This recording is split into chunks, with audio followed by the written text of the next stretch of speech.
بسم اللہ الرحمن الرحیم۔ آج ہم بات کریں گے حضور پاک کی بہت پیاری سنت مہمان نوازی کے حوالے سے۔ ذرا اندازہ لگائیے کہ پیغمبر اسلام نے وہ سارے نفسیاتی گر استعمال کیے جس سے لوگوں کے دلوں میں دائی کے لیے نرم گوشہ پیدا ہو، اور پھر اس سے فائدہ اٹھا کر لوگوں کو اسلام کی دعوت دی جائے۔ مگر آج ہم اس سنت کو بھی بھلا بیٹھے ہیں۔ اگر کبھی ہمارے پاس کوئی مہمان آ جائے تو ہم اس کو اپنے اوپر بوجھ سمجھتے ہیں۔ نہ کسی کے پاس مہمان خانے کا تصور ہے، نہ ہی مہمان کے اکرام کا خیال ہے۔ یہ بھی حقیقت ہے کہ نہ مہمان کو مہمانی کے آداب کا پتہ ہے، نہ میزبان کو میزبانی کے آداب کا۔ ہم ایسی ساری سنتوں کو بھلا بیٹھے ہیں، بس کچھ رسمی سی حرکتیں ہیں جن کو دین سمجھ بیٹھے ہیں، اور بس اور کچھ نہیں۔ عرب مختلف اطراف اور صوبوں سے جوک در جوک لوگ بارگاہ نبوی صلی اللہ علیہ وسلم میں آتے تھے۔ حضرت رملہ رضی اللہ عنہا ایک صحابیہ تھیں۔ ان کا گھر مہمان خانہ تھا، یہیں لوگ مہمان اترتے تھے۔ ام شریک رضی اللہ عنہا جو ایک دولت مند اور فیاض انصاریہ خاتون تھیں، ان کا گھر بھی گویا ایک مہمان خانہ تھا۔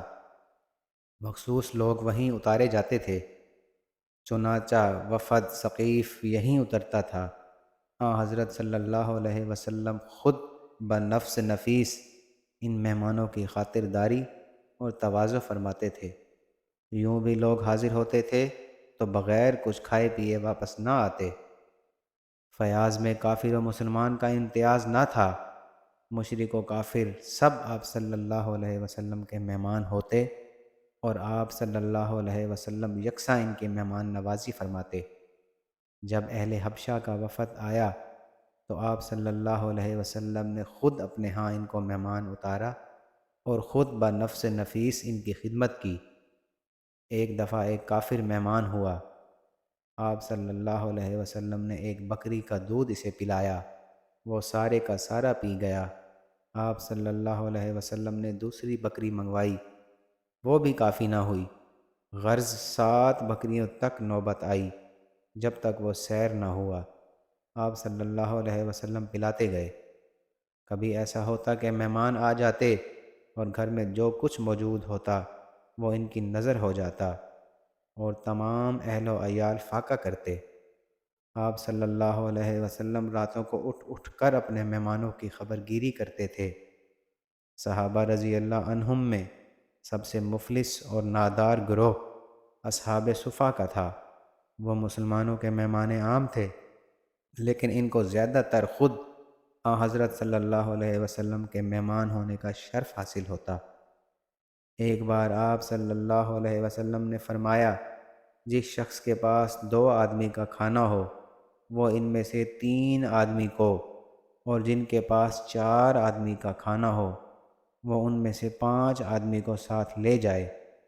چنانچہ حضرت ابو بکر رضی اللہ عنہ 3 آدمی کو ساتھ لے گئے، لیکن حضرت صلی اللہ علیہ وسلم 10 آدمیوں کو ہمراہ لے گئے۔ اصحاب صفا کے ایک فرد حضرت ابو ہریرہ رضی اللہ عنہ اپنے فکر و فاقہ کی داستان نہایت درد انگیز طریقے سے بیان کرتے ہیں۔ وہ فرماتے ہیں کہ میں ایک روز شدت بھوک کی حالت میں گزرگاہ عام پر بیٹھ گیا۔ حضرت ابو بکر رضی اللہ عنہ راستے سے گزرے تو میں نے بطور حسن طلب کہ ان سے قرآن مجید کی ایک آیت پوچھی، لیکن وہ گزر گئے اور میری حالت کی طرف توجہ نہ کی۔ حضرت عمر رضی اللہ عنہ کے ساتھ بھی یہی واقعہ پیش آیا اور وہ بھی گزر گئے۔ اس کے بعد حضرت صلی اللہ علیہ وسلم کا گزر ہوا تو آپ صلی اللہ علیہ وسلم مجھ کو دیکھ کر مسکرائے اور فرمایا کہ میرے ساتھ آؤ۔ آپ صلی اللہ علیہ وسلم گھر میں پہنچے تو دودھ کا ایک پیالہ نظر آیا۔